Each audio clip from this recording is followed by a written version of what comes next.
Ah mais toi en fait, t'es un hérétique. Pardon? Bah oui, si t'es pas rattaché à un Rome, t'es un schismatique. Et la Bible dit que la division est une œuvre de la chair. Galates chapitre 5 verset 19. Bim, moi aussi je lis ma Bible.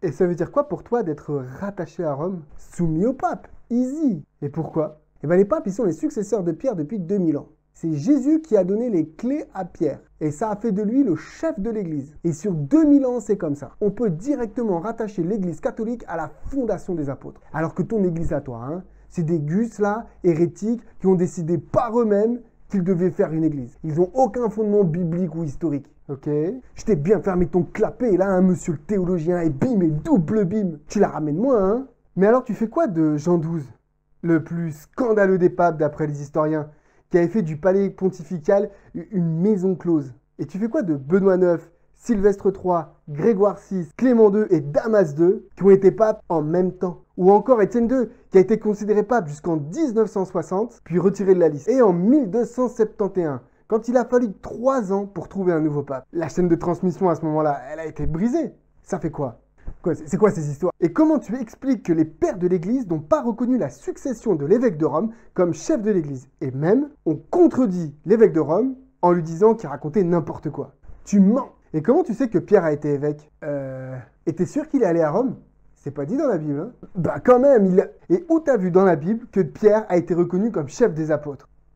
Et t'es vraiment sûr que c'est Pierre l'apôtre que Jésus désigne lorsqu'il dit sur cette pierre je bâtirai mon église? Que ce serait pas une autre pierre ou quelqu'un d'autre? Que ce serait pas un sens symbolique? Ah, tu racontes n'importe quoi, vas-y, tais-toi! Ok, on va reprendre tous ces points les uns après les autres parce que c'est un sujet important, surtout que je pense que tu as raison. Mais non. Si les papes sont bien les successeurs de l'apôtre Pierre et que ce dernier a été institué comme le chef de l'église, comme tu le dis, alors en effet, tous ceux qui se séparent de Rome sont des schismatiques. Et la Bible condamne cette attitude.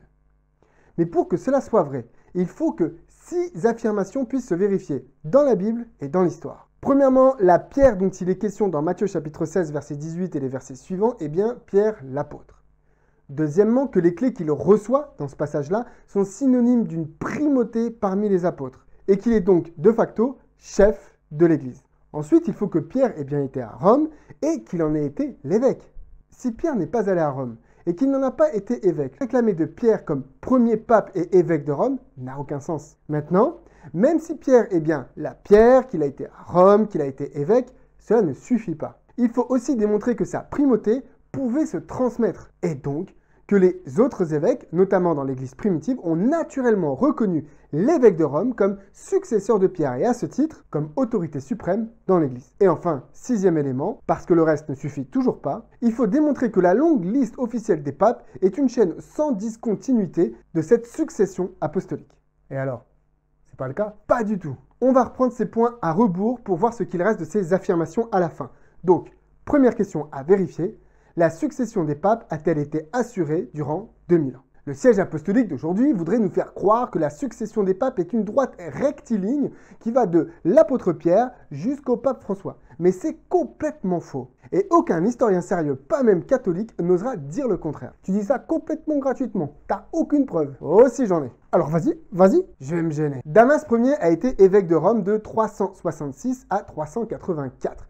À la mort de l'évêque précédent, Libère, 2 factions s'opposent. Il y a les supporters de Damas et ceux de Ursin. Ce dernier, Ursin, avait été élu évêque de Rome et consacré par un autre évêque pour cette charge-là. Mais au même moment, Damas est élu pape par une autre partie de la ville. Ce dernier, Damas, il va embaucher des gladiateurs et des hommes de main pour massacrer les partisans d'Ursin. Ça la fout mal quand même. On parle ici d'une succession apostolique par la force. En 418, Eulalius et Boniface sont tous les deux élus évêques de Rome par une faction différente, comme 30 ans en arrière. L'empereur doit intervenir et les 2 prétendants ont ordre de rester en dehors de la ville. Tout ça le temps qu'un concile essaye de trancher la question. Mais Eulalius, lui, il a la bonne idée de venir faire un petit tour en ville. Il est arrêté et finalement c'est Boniface qui va hériter du Saint-Siège. On voit ici que la succession n'est pas si naturelle que ça. En 536, un certain Silvère accède au trône pontifical. Lors d'une embrouille entre nations autour du siège de Rome, l'un des assaillants fait abdiquer le pape et son successeur, Vigile, fit en sorte que Silvère fut envoyé en exil dans une île où il mourut. On a donc un pape qui s'est débarrassé de son prédécesseur autour d'une affaire plutôt géopolitique. Ouais, mais ça, c'est des vieux queutrus du début, c'est des exceptions. Attends, j'ai pas fini. J'ai toute une liste, on va avancer un petit peu dans l'histoire. Jean XII, né Octavien. Il devient pape en 955 à 16 ans. Dans Wikipédia, tu trouves la phrase suivante. Il est considéré comme le plus scandaleux des papes Jean. Les chroniqueurs ayant dénoncé en termes souvent figureux son règne, certains allaient même jusqu'à le qualifier d'antichrist ségeant dans le temple de Dieu. Le plus scandaleux des papes Jean, qu'est-ce qu'on lui reproche? Au-delà de ses intrigues politiques, c'est d'avoir fait du Vatican une véritable maison close avec des orgies, des viols et des débauches en tout genre. Tu vois, c'est pas l'image que je me fais d'une succession apostolique réussie. Et puis je te parle pas des fois où il y a eu plusieurs papes en même temps. Quoi? Ah ouais, ça c'est une histoire de dingue. Attention, va falloir suivre. Benoît IX est élu pape sous ce nom à l'âge de 12 ans. Oui, tu as bien entendu, 12 ans. Et ne va pas croire que c'est une histoire de révélation spirituelle, mystique. Non, rien de tout ça. C'est juste que son père était très influent et qu'il a placé son fils sur le trône de l'Église. Mais au bout d'une dizaine d'années, il y a une émeute contre son papa, le papa de Benoît. Et il se fait dégager. La populace va élire un autre pape à sa place, Sylvestre III. Ça dure pas très longtemps et le Benoît, il arrive à reprendre son trône. Dis-moi, à ce moment-là, lequel est pape? Benoît, j'imagine. Premier arrivé, premier servi. Et pourtant, la liste des papes que tu vas trouver sur vatican.va reconnaît aussi le pontificat de Sylvestre III. Mais c'est pas fini. Pour faire plaisir à la famille, il laisse sa place à son oncle, qui devient Grégoire VI. Bon, il y a un petit échange d'argent dans cette histoire. Et c'est ce qui d'ailleurs va pousser Grégoire VI à laisser tomber sa charge pontificale, puisqu'il l'avait achetée. Sous la pression de l'empereur de l'époque, on élit un nouveau pape, Clément II. Donc à ce moment-là, on a Benoît IX, Sylvestre III, Grégoire VI, Benoît II et Clément II, tous élus papes et tous encore vivants. Bon, le Clément, il fait pas long feu, il meurt, et alors la famille, toujours là pour le soutien, va remettre Benoît IX sur le trône. Mais tout le monde n'est pas de cet avis, et un certain Damas II sera aussi élu pape. Et lui aussi est reconnu dans la liste officielle romaine. Le Damas non plus ne tient pas longtemps, mais Benoît IX doit quand même s'enfuir par peur de l'empereur, et un nouveau pape est mis en place, Léon IX, qui fait massacrer la famille de Benoît IX. Tu la sens, la succession fraternelle et spirituelle? Non, mais là, tu prends des cas isolés, quoi. Attends, on peut aussi parler de la vacance du siège. Pendant 3 ans après la mort de Clément IV, il n'y a pas eu de successeur. On peut aussi parler des papes à Avignon, c'est une autre histoire, ça. La liste des papes qui se sont vautrés dans la débauche, qui ont payé pour avoir la tiare papale, qui se sont assassinés les uns les autres, elle est longue comme pas possible. Le refrain du « Des papes se succèdent depuis 2000 ans », c'est un slogan marketing d'une pub mensongère. De toute façon, depuis le début de l'Église, l'évêque de Rome a eu du mal à se faire installer. Qu'est-ce que tu veux dire? Que les papes, ils n'ont pas été papes depuis toujours? L'Église primitive a-t-elle reconnu l'évêque de Rome comme le successeur légitime de l'apôtre Pierre et donc le chef de l'Église? Et non, dans ce que l'on peut appeler l'Église primitive, l'évêque de Rome n'est pas du tout reconnu comme le successeur de Pierre et encore moins comme le chef de l'Église. Prenons Cyprien par exemple. Cyprien? Mais non, arrête, Cyprien, l'évêque de Carthage. Ah. Il a vécu entre 200 et 258. Il est un des défenseurs de la primauté de Pierre au sein des apôtres. Oui, mais il parle toujours des chefs de l'Église, au pluriel. Jamais il ne qualifie l'évêque de Rome comme ayant hérité de cette primauté, ou encore d'une autorité supérieure aux évêques. Plus que ça, il va contester les décisions de l'évêque de Rome. En 255, il lui reproche d'avoir réadmis des apostats. Il y a aussi une affaire de baptême dont Cyprien ne reconnaît pas la validité, contrairement à l'évêque de Rome. À ce moment-là, on est quand même assez proche du temps des apôtres. Et pourtant, toujours pas de primauté papale. L'évêque de Rome est contestable et contesté. Et regarde, 325, premier concile de Nicée, l'un des plus célèbres. Absence de l'évêque de Rome. Il n'était même pas là. C'est l'empereur qui a convoqué le concile. Autre exemple, l'évêque de Rome Victor, évêque de 189 à 198. Il a voulu faire adopter la date romaine de la Pâque. Les autres églises lui ont dit non. Notamment Polycarpe, qui, menacé d'excommunication par l'évêque de Rome, répondra « Je ne suis pas effrayé par ceux qui cherchent à m'émouvoir, car de plus grands que moi ont dit « Il vaut mieux obéir à Dieu qu'aux hommes ». Pour Polycarpe, Victor, évêque de Rome, n'est qu'un homme et ne se prononce pas au nom de Dieu. Irénée de Lyon y mettra aussi son petit grain de sel. Il dira « Il n'est autorisé à personne dans les questions doctrinales d'anticiper le jugement de l'Église dans sa plénitude, car chaque personne a besoin de l'aide de ses prochains. » Tout ceci est rapporté par Eusèbe de Césarée dans son livre Histoire ecclésiastique, livre 5, chapitres 14 et 15. Et ce dernier, Eusèbe de Césarée, n'a pas l'air de s'en émouvoir même plus d'un siècle après. Non, cette idée comme quoi, depuis les apôtres, l'évêque de Rome a toujours été vu comme faisant autorité, héritier spirituel légitime de Pierre, c'est un fake. L'histoire ne confirme pas du tout ce concept. Tout historien te dira que la notion de papauté a évolué entre le 3e et le 6e siècle et que c'est l'évêque de Rome lui-même qui était à l'initiative de cette démarche. Il a voulu être reconnu comme tel. C'est l'évêque de Rome qui a exigé cette reconnaissance et qui l'a obtenue notamment grâce aux souverains civils, comme les empereurs. Mais au début et pendant des siècles, l'évêque de Rome était un évêque parmi les autres. Tiens, c'est cadeau, je te donne une petite citation d'un historien spécialiste de l'histoire du christianisme. Il dit « Rien ne permet de tirer du Nouveau Testament le droit de quiconque à se dire son successeur ou, l'étant historiquement, à prétendre aux mêmes prérogatives que lui. » Donc non et encore non, il n'y a pas de transmission de Pierre vers l'évêque de Rome. D'ailleurs, d'où tu sais que Pierre a été évêque? Quoi? Comment ça? Ça sert à rien, moi. Eh bien alors, ton argument, il tient pas la route. Mais de quoi? Mais je comprends rien. Regarde, si on dit que le pape actuel, c'est le chef de l'Église, parce qu'il est évêque de Rome, et que l'évêque de Rome a reçu cette autorité en tant qu'héritier de Pierre, alors il faut que Pierre lui-même ait été évêque. Ah oui, tiens, je ne m'étais pas fait la réflexion. Et Pierre, n'était pas évêque? Ben non. Simon, hein, pour reprendre son nom de naissance, il a plusieurs titres dans les évangiles, mais pas celui d'évêque. Il a des surnoms comme Pierre ou des affiliations comme fils de Jonas. Mais les deux seuls titres qu'il a, c'est disciple et apôtre. On parle aussi de lui comme une colonne. Mais le titre d'ancien, presbytéros, ou évêque, épiscopos, on ne les trouve jamais associés à Pierre. Ah, c'est embêtant. Oui, et bien plus embêtant encore, c'est qui te dit que même s'il a été évêque, il a été évêque de Rome. Mais avant ça, c'est le moment de t'abonner si ce n'est pas encore le cas. Si la vidéo te plaît, sache que tu peux me soutenir. L'argent récolté grâce aux cagnottes sert à payer un monteur et acheter du matériel pour améliorer la qualité des vidéos. Merci d'avance. Revenons à Pierre, qui ne serait pas allé à Rome. Mais quand même, Pierre, il a été à Rome. Non, c'est pas dit. Pas dans la Bible en tout cas. Le mot Pierre apparaît 9 fois dans le Nouveau Testament, mais jamais en lien avec Pierre. Dans les livres des Actes et dans les Épîtres, on parle toujours de Pierre à Antioche, Jérusalem ou Césarée. On sait, ou plutôt on croit, qu'il est mort à Rome. Il est donc allé à Rome pour mourir, voire un petit peu avant. Mais dans la Bible, on ne nous parle pas de Pierre à Rome. Si Pierre était à Rome, pourquoi on n'en parle pas dans le livre des Actes, qui se termine à Rome, ou dans l'Épître aux Romains de Paul? Dans cette épître, Paul fait une salutation, mais aucune envers Pierre. Quand même. Autour des années 60 après Jésus-Christ, Paul écrit une lettre de sa prison romaine, l'épître aux Philippiens. Il dit, Philippiens chapitre 2 versets 20 à 21, « Car je n'ai personne ici qui partage mes sentiments pour prendre sincèrement à cœur votre situation. Tous, en effet, cherchent leur propre intérêt et non ceux de Jésus-Christ. » Alors soit Pierre était bien à Rome, mais il n'a pas été très sympa avec Paul et ce dernier lui fait un bon gros tacle, soit Pierre n'était pas à Rome à cette époque. Et plus que ça, quand Pierre écrit son épître, il salue ceux qui sont étrangers et dispersés dans le Pont, la Galatie, la Cappadoce, l'Asie et la Bithynie. Pourquoi ces régions qui sont frontalières les unes des autres et pas d'autres? Pourquoi pas les régions latines ou grecques? Non, il écrit à celles d'Asie mineure, peut-être parce qu'il était plutôt de ce côté-là de la Méditerranée. Il y a juste une obscure référence dans sa première épître, chapitre 5, verset 13, où il dit texto « L'église qui est à Babylone vous salue ». On aime bien dire que Babylone, ça signifie Rome ici. Peut-être, mais peut-être pas. Peut-être qu'il était tout simplement à Babylone, là où vivait une importante communauté juive de son époque. En réalité, on ne sait pas où était Pierre. Et après tout, avait-il un lieu fixe, comme un siège? On n'en sait rien. Il est mort à Rome. C'est tout ce que l'on peut dire à peu près avec certitude. Donc il n'était pas évêque, et il n'était pas à Rome.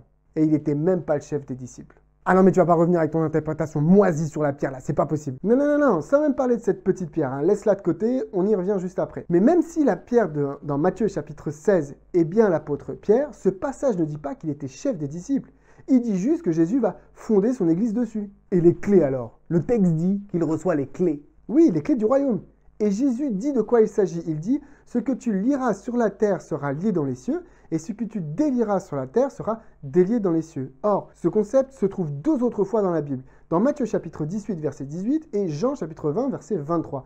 Et à chaque fois, c'est aux disciples dans leur ensemble que Jésus s'adresse. Donc Pierre, s'il est le premier à recevoir un pouvoir, il n'est pas le seul. Oui, mais Jésus, il a dit à Pierre de fortifier les frères et de les paître comme des agneaux. Si ça, c'est pas la fonction du grand berger.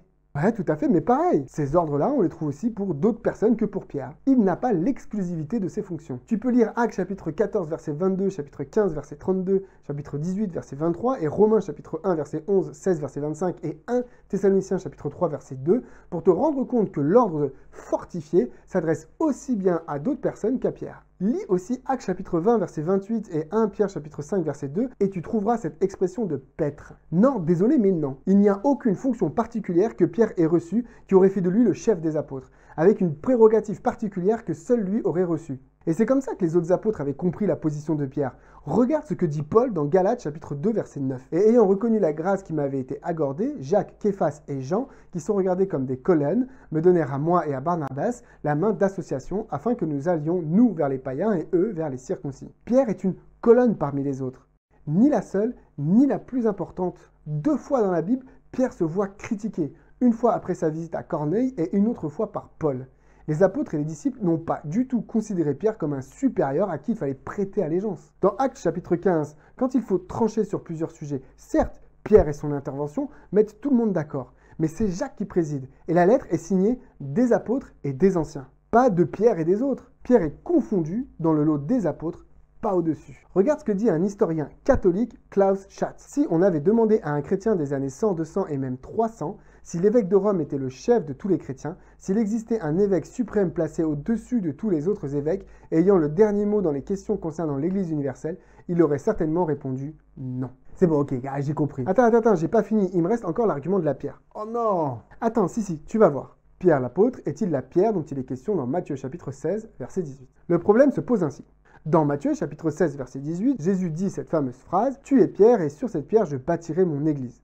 Ou, en bon grec de l'époque, « Sou ei Petros, kai epitote te Petra, oikoudumeso mou ten ecclésian ». On a 2 termes ici, Petros et Petra. Ils se traduisent en français tous les deux par Pierre. Toute la question est de savoir qui est cette pierre Petra, sur laquelle Jésus va bâtir son église. Il y a grosso modo 3 interprétations principales. La première, c'est que là, Petra n'est rien d'autre que Pétros. C'est-à-dire que Jésus dit que c'est Pierre l'apôtre, cette pierre sur laquelle il va bâtir son église. Jésus ferait un jeu de mots entre le surnom de Simon et le terme Pétra. C'est l'interprétation la plus naturelle quand on regarde la phrase. Le problème avec cette interprétation, c'est que le reste du Nouveau Testament ne montre pas du tout que l'église a été bâtie sur Pierre. Il est littéralement absent de la moitié du livre des Actes, qui montre comment l'église s'est formée, et on n'a que 3 épîtres de Pierre, plutôt courtes. Alors qu'on a un bon nombre d'épîtres de Paul, compagnon de Luc, celui qui a écrit un évangile, et le livre des Actes. S'il devait y avoir un fondateur de l'Église, ce serait plutôt Paul.